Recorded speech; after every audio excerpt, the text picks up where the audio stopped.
Shalom, puji Tuhan. Ya, jadi di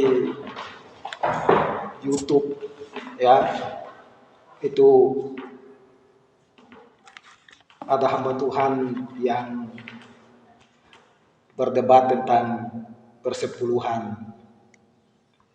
Ada seorang apologetik juga berbicara tentang persepuluhan. Tidak usah lagi kasih persepuluhan. Ada juga punya pendapat yang macam-macam tentang persepuluhan. Ya. Tapi ini kita kembali kepada firman Tuhan.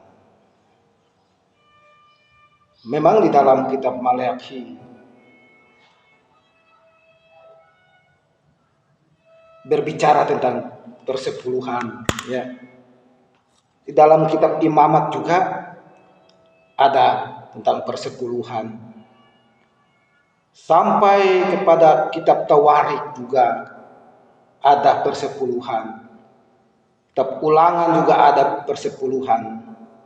Nehemia juga ada persepuluhan. Ya, di kitab Amos juga ada persepuluhan. Malakhi juga ada persepuluhan.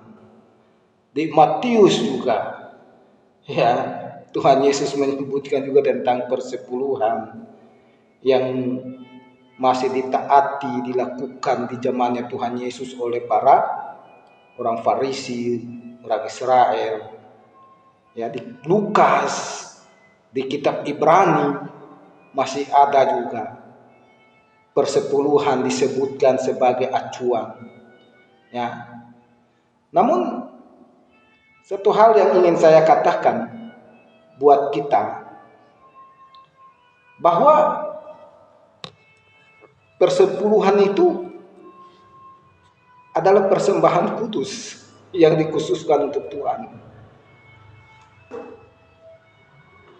Itu adalah milik Tuhan, persepuluhan. Milik Tuhan. Orang Lewi, suku Lewi, memang mereka punya properti. Mereka punya ladang. Tetapi suku Lewi itu dikhususkan untuk melayani Tuhan.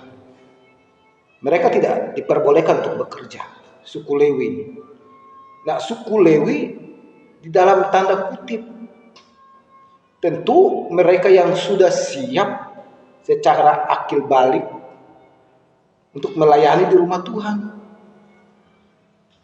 Kalau suku Lewi yang anak-anak yang masih muda, lajang, umur 10, 11, 12, ya nggak melayani. Tetapi yang melayani Tuhan itu pasti umur 30-an ke atas. Lalu kenapa dipersoalkan? Mereka juga punya ladang. Mereka punya rumah, lalu suku Lewinya tinggal di mana? Kalau mereka nggak punya kota, lalu mereka tinggal di mana? Mereka tinggal di hutan? Tidak. Mengapa mereka punya ladang? Mereka punya padang pengembalaan?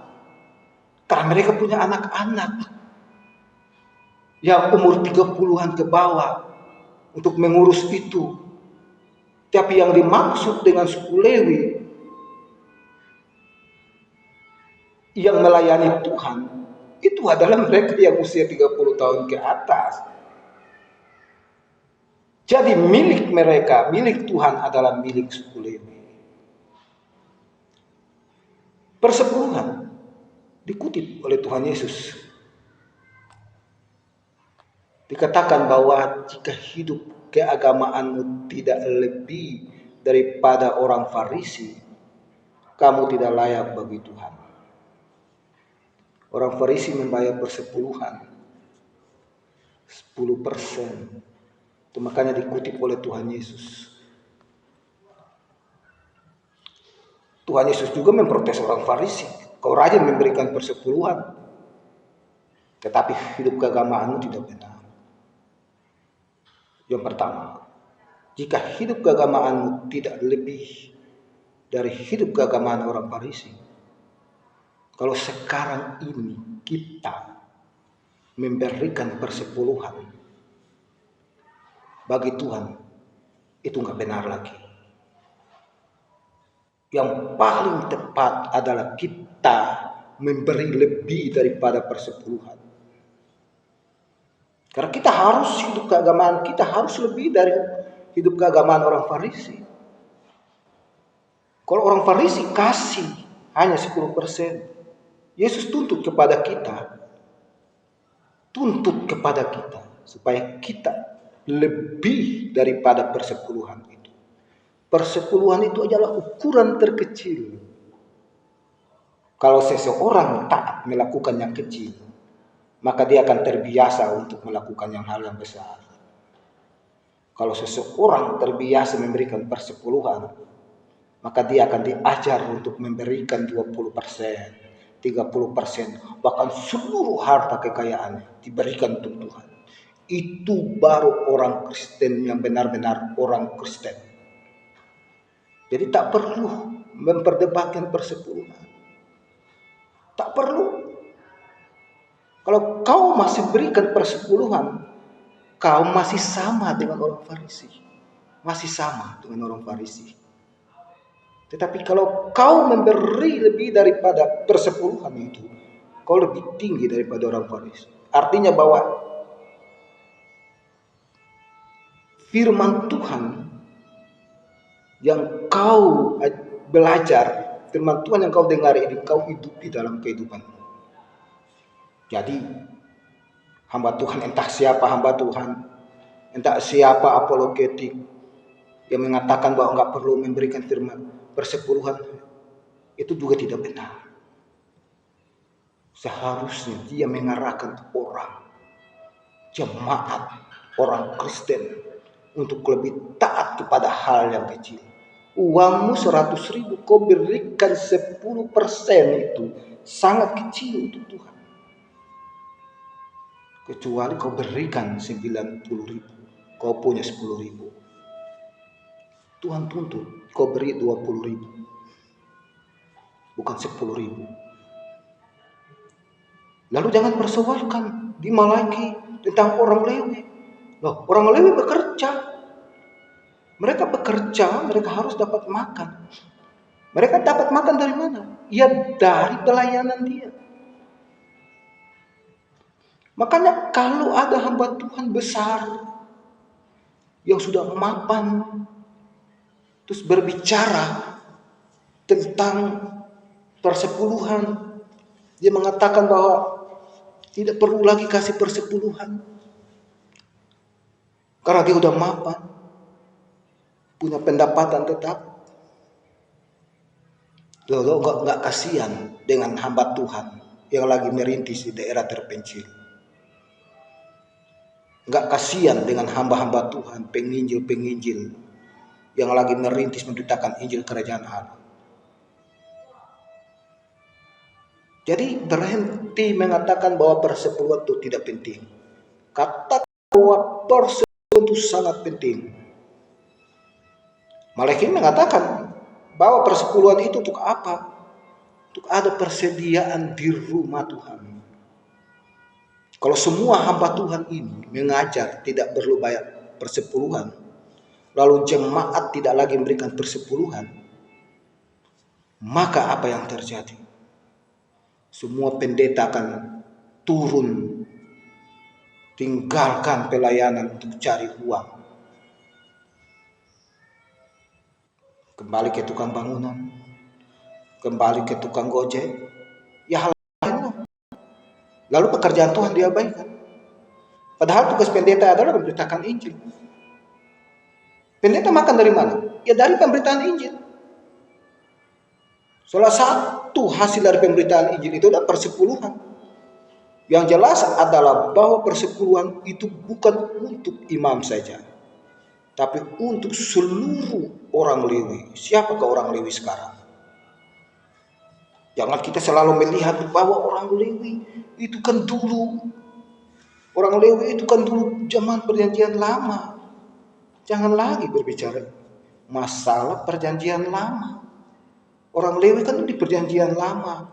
Kan udah gak ada lagi orang Lewi. Loh, itu orang Israel masih bayar persepuluhan sampai sekarang. Kita ini orang Kristen yang benar. hidup dengan benar. Berikan yang terbaik untuk Tuhan. Berikan yang terbaik untuk Tuhan itu adalah apa? Memberi lebih daripada persepuluhan itu. Jadi berhentilah berdebat tentang persepuluhan, berhenti mengajarkan, membuat statement, pengajaran-pengajaran baru yang aneh-aneh itu mempengaruhi umat Kristen.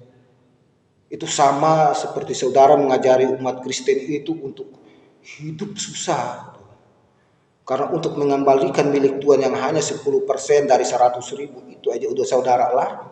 Bagaimana orang Kristen itu mau menyerahkan seluruh harta kekayaannya kepada Tuhan? Kalau yang 10%-nya saja tidak bisa dia berikan, bagaimana dia mau memberikan pengucapan syukur? Dia memberikan seluruh kekayaannya kepada Tuhan. Dari 10% itu. Untuk itu, tetap memberikan yang terbaik bagi Tuhan. Persepuluhan adalah milik Tuhan. Siapa yang melayani Tuhan, dia adalah milik Tuhan. Apa yang menjadi milik Tuhan akan dinikmati oleh mereka yang melayani Tuhan. Hamba Tuhan, fakir miskin, janda, penginjil-penginjil. Ya itulah persepuluhan untuk mereka. Ya, jadi belajar yang benar bagi hamba-hamba Tuhan juga yang sudah mapan, ya arahkan jemaat untuk selalu memberikan yang terbaik bagi Tuhan. Mulai dari persepuluhan. Kalau milik Tuhan aja tidak mau dikembalikan, kita memberikan persepuluhan itu bukan korban. Persepuluhan bukan korban. Persepuluhan bukan korban. Persepuluhan itu mengembalikan milik Tuhan. Itu belum terhitung korban. Jadi kalau kita berani belajar mengembalikan milik Tuhan, maka Tuhan berjanji apa? Aku akan membukakan tingkap-tingkap langit. Ayat itu masih berlaku. Kalau saudara-saudara hamba-hamba Tuhan apologetik mengajarkan bahwa tidak perlu lagi, itu perjanjian lama. Ayo, tinggalkan Alkitab perjanjian lama. Pegang aja perjanjian baru.